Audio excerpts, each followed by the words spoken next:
John Miller opened the door expecting a delivery. Instead, he saw his wife, the woman he strangled in their bedroom. The woman whose body he wrapped in plastic and buried beneath 20 feet of Oregon soil. Anna stood on his porch, 10 years older, smiling like she'd only been gone for groceries. The whiskey glass slipped from his hand and shattered on the hardwood floor. His breath caught somewhere between his lungs and throat. She looked different. Her hair was shorter, streaked with gray he didn't remember. But her eyes held that same warmth that once made him feel safe, before everything turned dark between them. "John," she said softly, stepping forward. "Why are you looking at me like that?" He stumbled backward into his living room, knocking over a lamp. The Portland rain had started again, tapping against the windows like impatient fingers. Everything in his carefully constructed world began to tilt. He had spent a decade building this new life, this respectable existence, and now it was collapsing in the space of a single moment.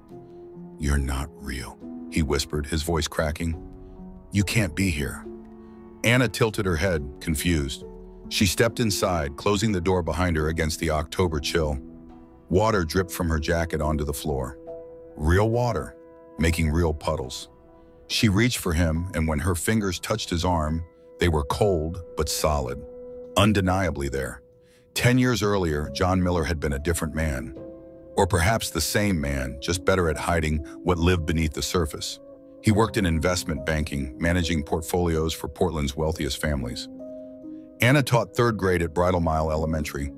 They lived in a craftsman house in the West Hills with a view of Mount Hood on clear days. Their marriage had been ordinary until it wasn't. Small arguments about money evolved into battles about control. Anna wanted to visit her family more.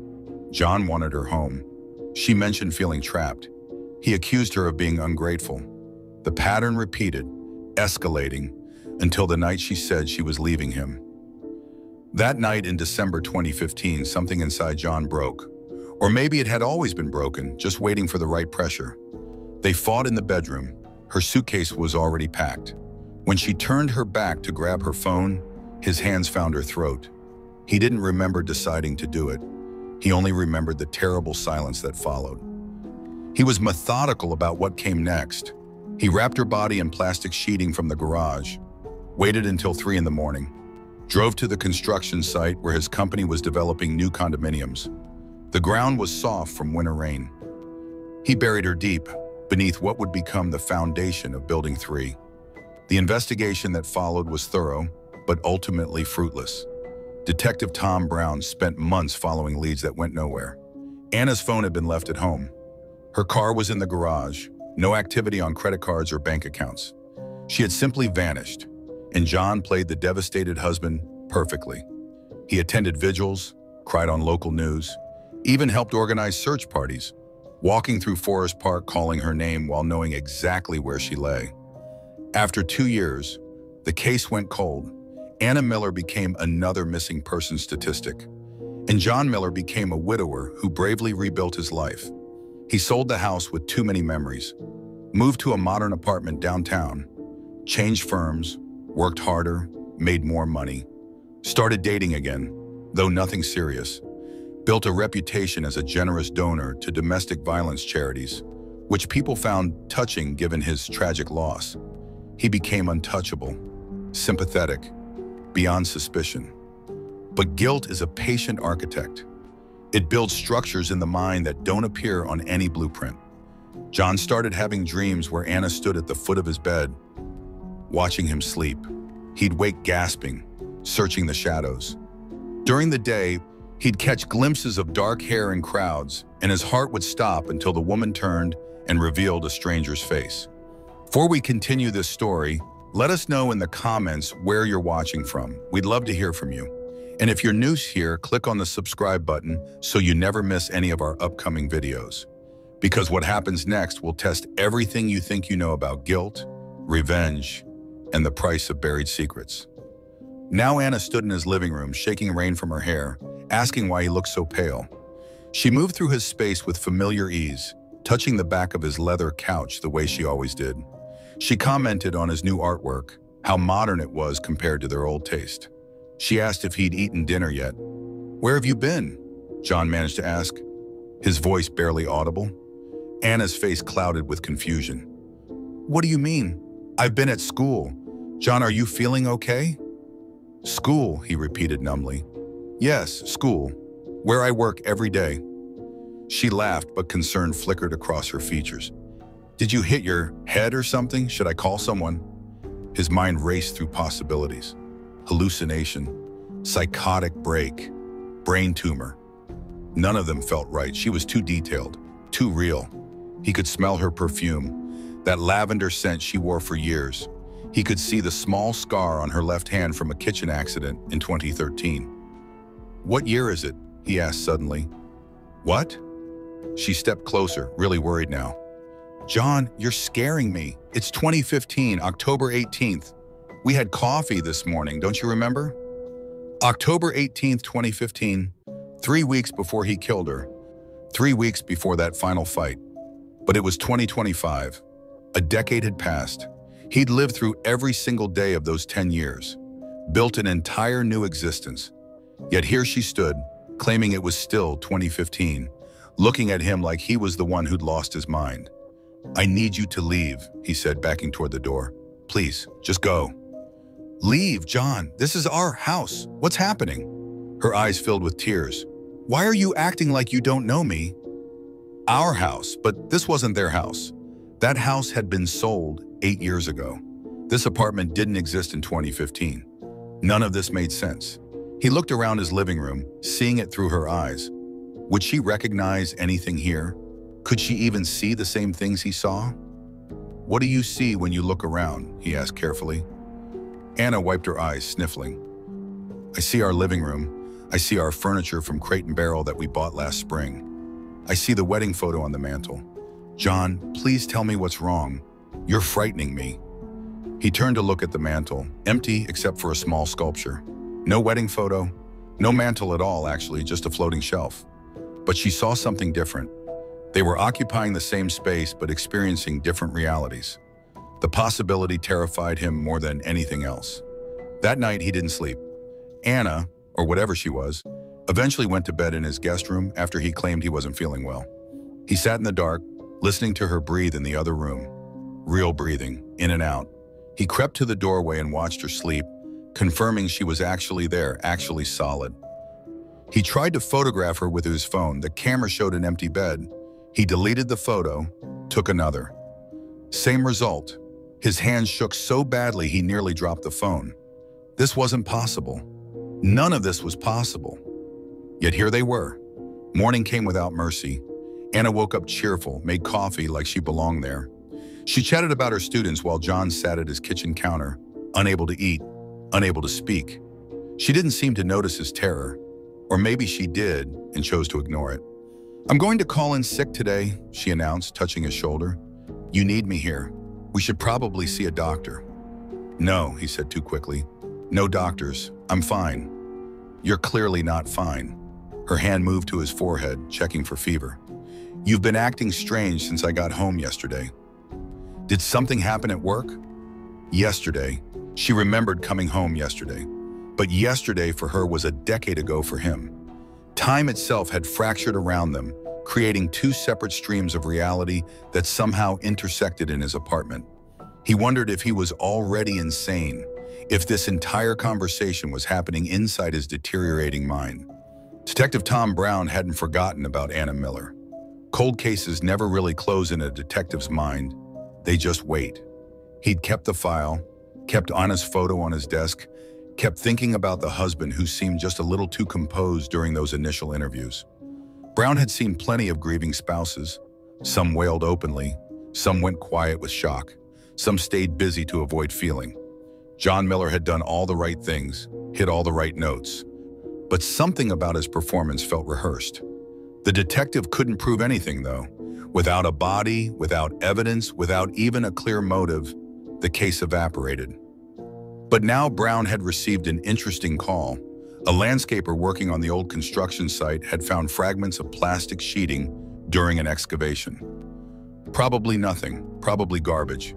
But the site matched the timeline of Anna's disappearance, and the sheeting looked like it had been buried for years. Brown decided to pay John Miller another visit.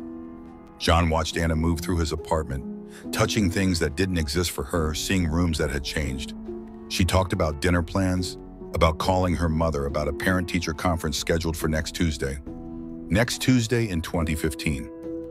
A date that had already passed 10 years ago. "I need to go out," he said suddenly, grabbing his keys. "I need to think." "I'll come with you," Anna offered, reaching for her coat. "No!" The word came out too harsh. He softened his voice. "I mean, I need some time alone. Please, just wait here." He drove without destination, his mind fragmenting further with each mile. At a red light, he checked his phone. The date read November 1st, 2020. He opened his banking app. Transactions from the past 10 years. All there. He called his office. His assistant answered, confirmed, "Yes, it's definitely 2025. Is everything all right, Mr. Miller?" So he wasn't hallucinating the present, which meant Anna was somehow the hallucination. Except she left real coffee cups in his sink. Her weight made real depressions in his furniture. She took up real space in a way hallucinations shouldn't, unless his break from reality was complete, unless he'd finally cracked under the weight of what he'd done. When he returned home, she was gone. Relief and panic hit him simultaneously. He searched every room, calling her name. Nothing. He checked the guest room. The bed was made perfectly. No sign anyone had slept there. He found himself doubting whether she'd been real at all. Then he saw the note on the kitchen counter, written in her handwriting. "Went to get groceries. Back soon. Love you." His legs gave out. He sat on the kitchen floor, holding the note with trembling fingers. The paper was real. The ink was real. She had been here. Was still here somewhere, buying groceries in a supermarket that existed in both 2015 and 2025 somehow. The knock on his door made him jump. He opened it to find Detective Brown standing there, older than he remembered, carrying a worn leather briefcase. Behind him, the October rain continued its steady percussion against the Portland streets. "Mr. Miller," Brown said, his voice neutral. "I hope I'm not interrupting. I wanted to ask you a few follow-up questions about your wife's disappearance." John's heart hammered against his ribs. That was 10 years ago. Cold cases have a way of warming up. Brown smiled, but it didn't reach his eyes. "We found some materials at a construction site, probably nothing, but I wanted to see if anything jogged your memory. I told you everything I know years ago." John kept his body blocking the doorway, hyper-aware of the grocery note still lying on his kitchen counter. "Sometimes details come back over time. Can I come in?" Every instinct screamed at John to refuse, but refusing would look suspicious. He stepped aside, letting the detective enter. Brown's eyes swept the apartment, cataloging, assessing. John wondered what he saw. Whether Anna would suddenly materialize and expose everything. Whether this was all part of his psychological collapse. "Nice place," Brown commented. "You've done well for yourself." "I try to stay busy." "Must be lonely, though. Have you dated much since Anna?" "Some, nothing serious." John's hands clenched behind his back. "What materials did you find?" Brown pulled out his phone, showed him photos. Plastic sheeting, degraded but recognizable. These were found beneath the foundation of a building at the Riverside development site. "You remember that project?" "Vaguely, my firm had investments there." "Right, you would have had access to the site before construction was completed." Brown watched him carefully. The timeline matches Anna's disappearance almost exactly. "Are you accusing me of something, detective?" "Just following evidence." Brown pocketed his phone. "Here's what troubles me, Mr. Miller. Your wife vanishes without a trace. No body, no leads, nothing. But over the years, I keep coming back to the same question. Who benefits from her disappearance?" "I don't." "You do." Brown's voice hardened. "You got the house, the life insurance eventually, sympathy from everyone who knew you. And you never really looked like a man searching for answers. You looked like a man who already knew." The front door opened. Anna walked in carrying grocery bags, shaking rain from her umbrella. John felt the air leave his lungs. She smiled at both of them, setting bags on the counter. "Oh, we have company," she said cheerfully. "I didn't know we were expecting anyone." John stared at her, then at Brown. The detective's face showed nothing. No surprise, no recognition. He didn't see her. His eyes passed right through the space where Anna stood as if she didn't exist.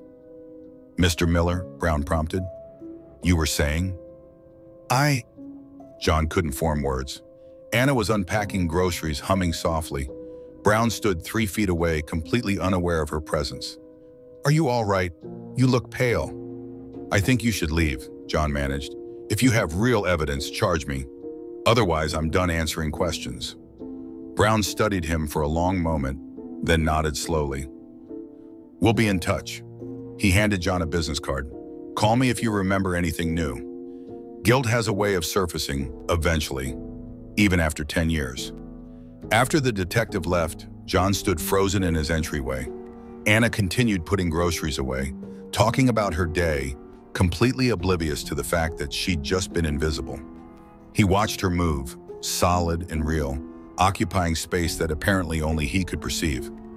"Did you see him?" he asked quietly. "See who?" She turned, holding a carton of milk. "The detective, the man who was just here." "John, there was no one here." Concern crossed her face again. "Maybe we really should see that doctor. You're having episodes." Episodes, maybe she was right. Maybe he was having episodes. Or maybe she was the episode. A guilt-induced hallucination so complete, he'd lost the ability to distinguish it from reality. He thought about Brown's words. Guilt has a way of surfacing. Perhaps this was how it surfaced, by bringing back the dead to haunt the living. That night, John locked himself in his bedroom. He opened his laptop and searched for information about hallucinations, grief, psychosis, anything that might explain what was happening. But none of the clinical descriptions matched his experience. Hallucinations weren't supposed to leave notes. They weren't supposed to make coffee and unpack groceries. He pulled up old photos of Anna from before her disappearance, compared them to the woman in his apartment. Every detail matched. Same face, same mannerisms, same voice. If this was his mind creating her, it was doing so with perfect accuracy. But minds don't work that way. Memory degrades, distorts, fills gaps with approximations. A soft knock on his bedroom door made him slam the laptop shut. "John?" Anna's voice came through. "Can we talk? I'm worried about you." "Go away," he called out, his voice breaking. "Please, let me in. We used to talk about everything." Used to, past tense, because she was past tense, because she'd been dead for 10 years, buried under concrete and steel, while he built a new life on top of her grave.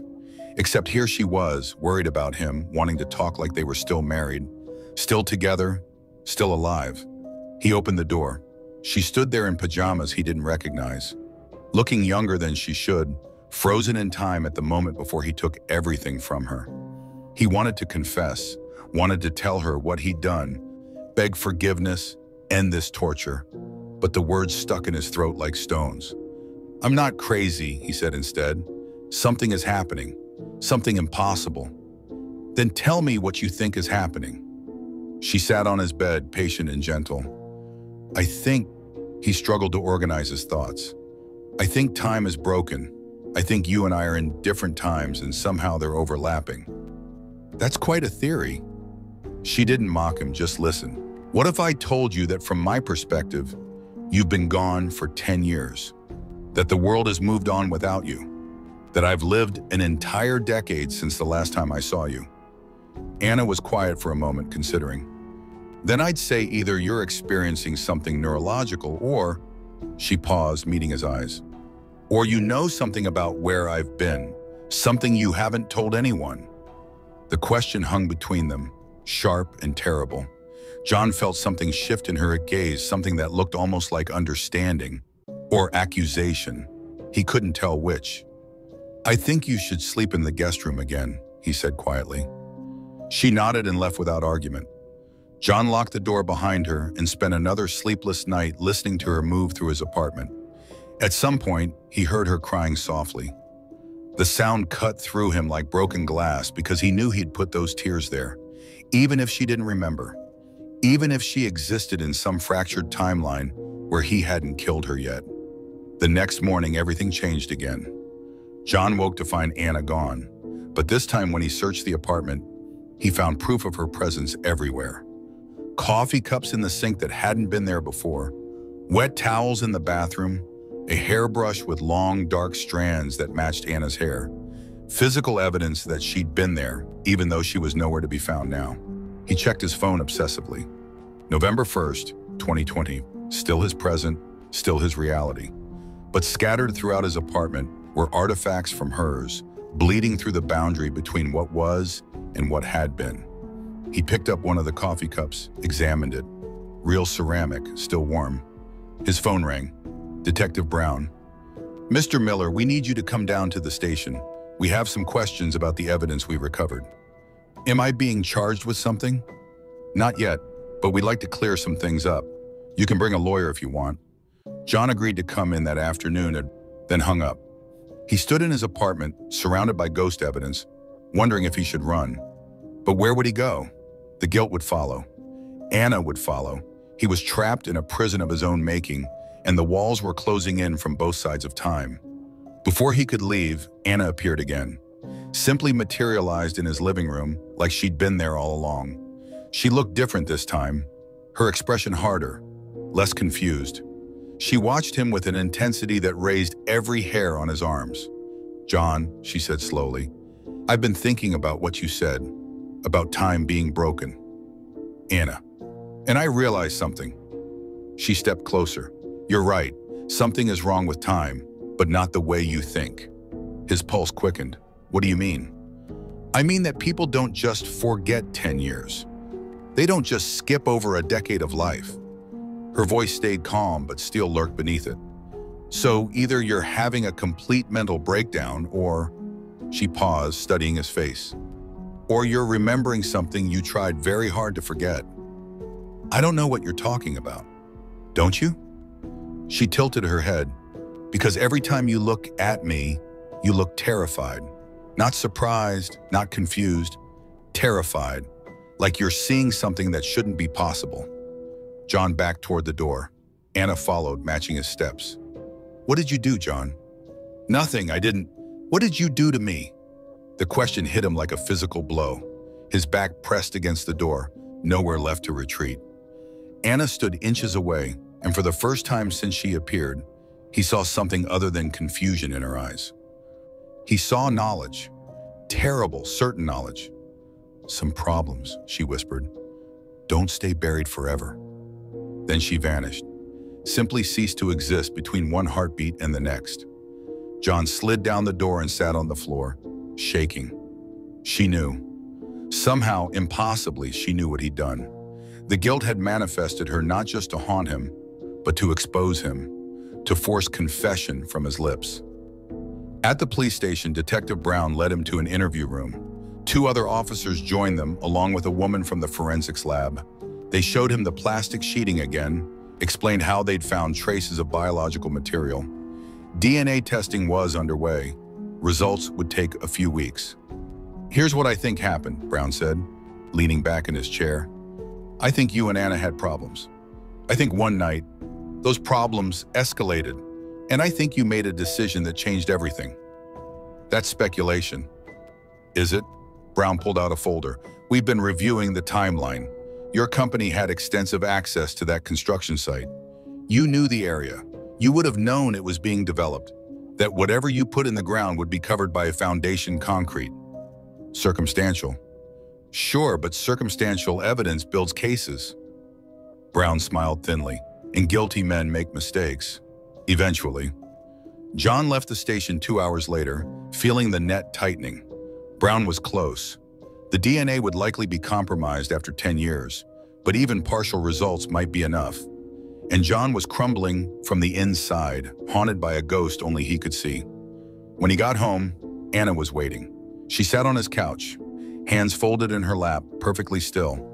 Something about her stillness seemed wrong, too posed, like a photograph brought to life. "We need to talk," she said. "There's nothing to talk about." "Oh, I think there is." She stood, moved toward him.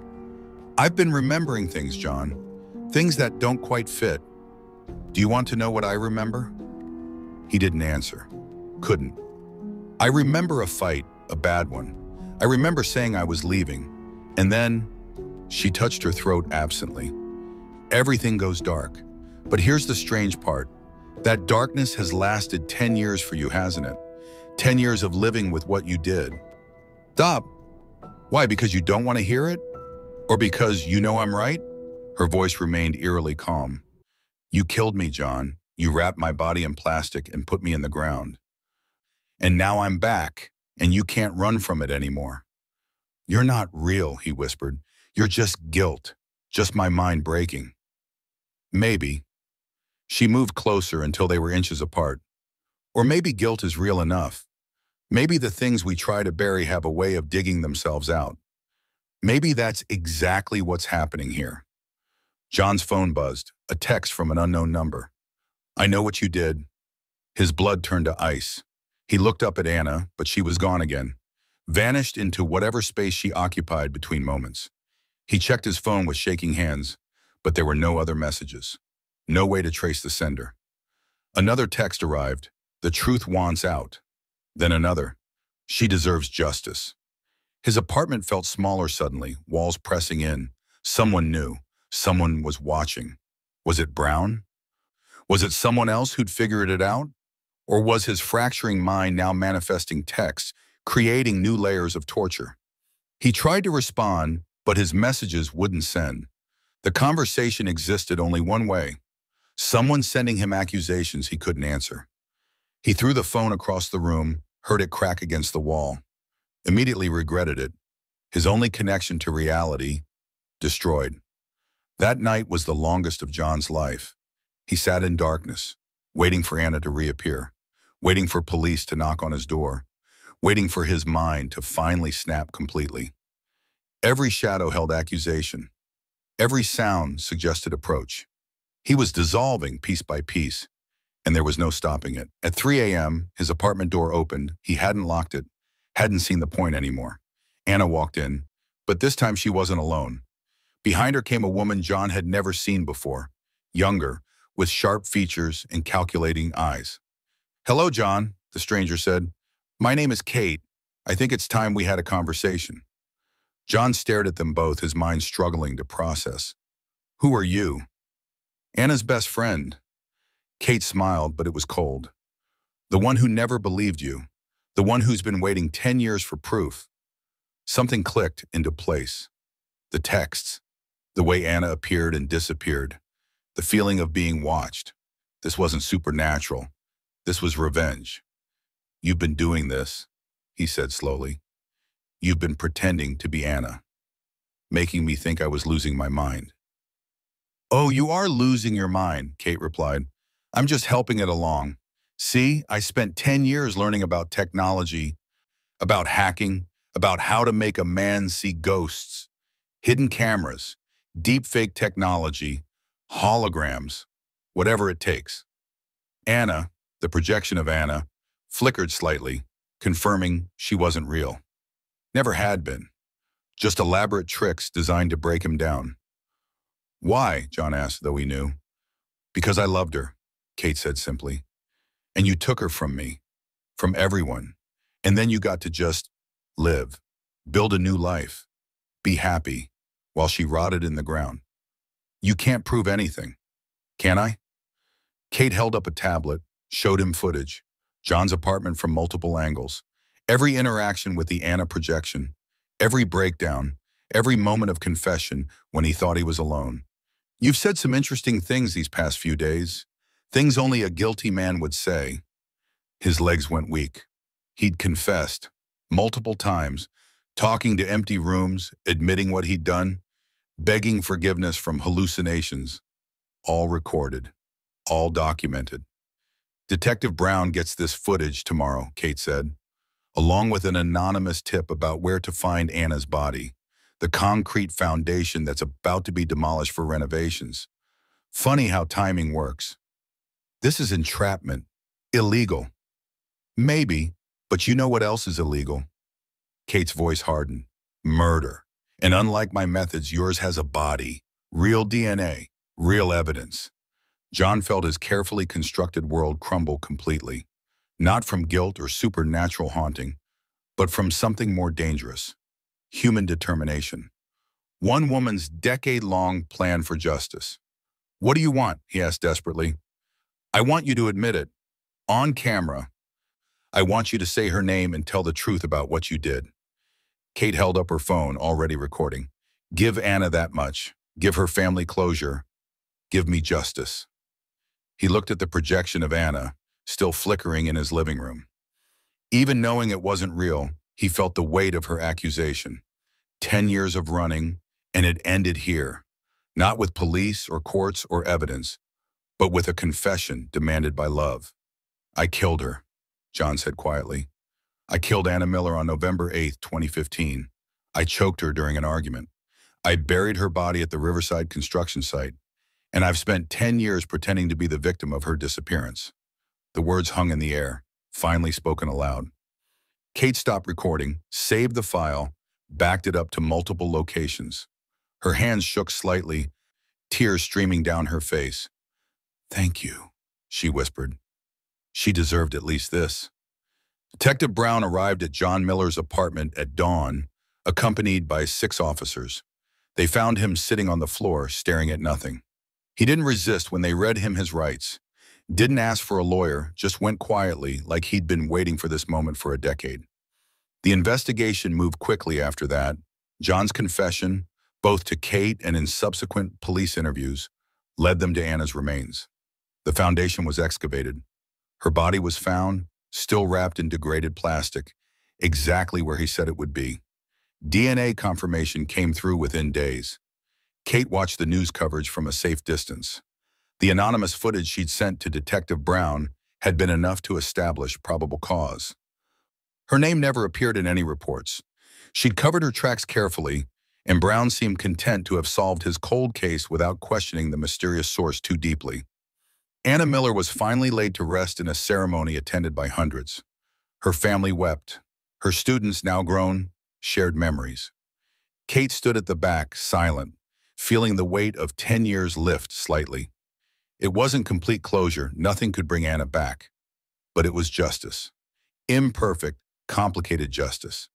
John Miller was charged with second-degree murder. His lawyers had argued temporary insanity, claimed the guilt had driven him to mental breakdown. The prosecution presented his decade of calculated deception. The jury deliberated for 3 hours. Guilty. But the judge, after hearing psychiatric evaluations, remanded him to a secure psychiatric facility rather than standard prison. The doctors said his break with reality had been genuine, that the guilt had indeed fractured his mind. He would spend the rest of his life there, reliving that November night, unable to escape the truth he tried to bury. Kate visited him once, months after sentencing. Through reinforced glass, she watched him stare at empty space, talking to someone who wasn't there. Anna's ghost, still haunting him, except now it was real deterioration rather than projected technology. "Can you see her?" John asked Kate suddenly, focusing on her for the first time. "She's right there. She won't leave me alone." "Good," Kate said quietly. "Neither will I." She left him there, trapped in his guilt-made prison, and walked out into Portland sunshine. The rain had finally stopped. October was ending, giving way to November. 10 years and 1 month since Anna died. A decade of searching, planning, executing revenge. Kate returned to her apartment, dismantled all her equipment, deleted files she no longer needed. The hologram projectors, hidden cameras, audio systems, all of it went into storage. Evidence of a ghost story she'd written and directed for an audience of 1. On her desk sat a photo of Anna, taken at a party years ago, both of them laughing. Kate picked it up, traced her friend's face. "You can rest now," she whispered. "He can't hurt anyone else." The question of justice versus revenge never troubled Kate much. Others could debate ethics and legality. She knew what she'd done, used technology and psychology to drive a guilty man to confession. Manipulated his guilt into a weapon. Played God in the service of the dead. But Anna deserved more than being forgotten, more than an unsolved case file gathering dust. She deserved her killer to face consequences. And if the system couldn't deliver that, Kate would. Some might call it wrong. Kate called it necessary. The truth doesn't care about methods. It only cares about surfacing. and some truths are worth the darkness required to drag them into light. John Miller lives in his facility still, watched by nurses who document his hallucinations. He talks to Anna constantly, apologizes, begs forgiveness she'll never grant. The doctors say it's permanent psychosis. Kate knows better. It's just guilt, given form and voice, refusing to let him forget. Detective Brown closed his case file with satisfaction. He never questioned how convenient the anonymous evidence was, how perfectly it arrived just when the plastic sheeting was found. Good detectives know when to ask questions and when to accept answers. Anna Miller got justice. That was enough. Her family finally had closure. Students who remembered her could visit her grave now. A scholarship was created in her name for teachers pursuing education degrees. Anna's life, which John tried to erase, was remembered and honored. She became more than a victim. She became a reminder that some people won't stay buried, won't stay forgotten, won't let violence have the final word. Kate moved away from Portland after the trial. Started over somewhere new. Carried Anna's photo with her. Sometimes she thought about the months she spent making John believe in ghosts, making him confess to empty rooms. She'd studied psychology, learned acting, mastered technology, all in service of one goal. People asked her once in a therapy session if she felt guilty about what she'd done, about the manipulation and deception. She thought about Anna, who'd never get to grow old, never get to teach another generation, never get to laugh again. She thought about 10 years of waiting while a murderer lived free. "No," Kate said simply. "I don't feel guilty at all." The therapist nodded, made a note, moved on to other questions. Because some acts of revenge are really acts of love. Some manipulations are really acts of truth. Some hauntings are just the living, reminding the guilty that they haven't gotten away with anything. John Miller buried his wife and thought the ground would keep his secret. But the ground isn't silent, and guilt, real or manufactured, will always speak. So now we turn to you. Was Kate justified in what she did? Is technological manipulation ethical when seeking justice for murder? Would you have done the same for someone you loved? Let us know in the comments what you think about this case. Where's the line between justice and revenge? And does that line even matter when someone gets away with murder for 10 years? If this story affected you, consider sharing it, because somewhere out there, someone else might be waiting for justice. And sometimes the living have to speak for the dead. Remember Anna Miller. Remember Kate's decade of determination. And remember that the things we try to bury have a way of coming back. One way or another, the truth surfaces, even if it takes 10 years, even if it requires ghosts, even if we have to become the haunting ourselves.